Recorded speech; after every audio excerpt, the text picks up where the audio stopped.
Jeffrey Dahmer matou 17 jovens entre 1978 e 1991. A maioria era negra, pobre e vivia à margem da sociedade. Esses rostos representam uma história de horror que passou despercebida por anos. Dahmer abordava as vítimas em bares, estações de ônibus e ruas da periferia.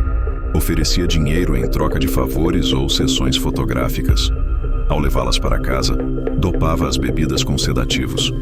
A maioria foi então estrangulada, embora, em alguns casos, tenha usado instrumentos cortantes ou experimentos químicos. O primeiro assassinato aconteceu em 1978. Depois, ele ficou quase 10 anos sem matar. Quando voltou, em 1987, os crimes se tornaram mais frequentes e mais elaborados.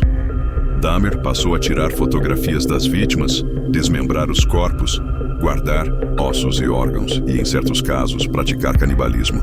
Durante parte dos assassinatos, vivia com a avó. Ali, cometeu crimes e escondeu restos mortais sem que ela percebesse.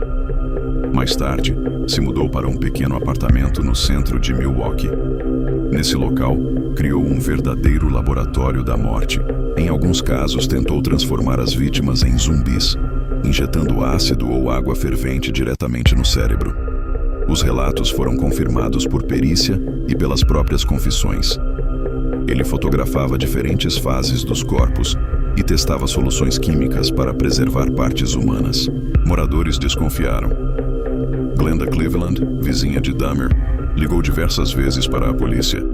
Ela relatou gritos, cheiro forte e tentou impedir que uma das vítimas, um menino de 14 anos, fosse devolvido ao assassino. Mas não foi ouvida. A polícia acreditou em Dahmer e deixou o garoto em suas mãos. Ele seria morto horas depois. A polícia encontrou 7 crânios humanos, 2 corações no freezer, cabeças decapitadas na geladeira e um tambor com torsos dissolvendo em ácido.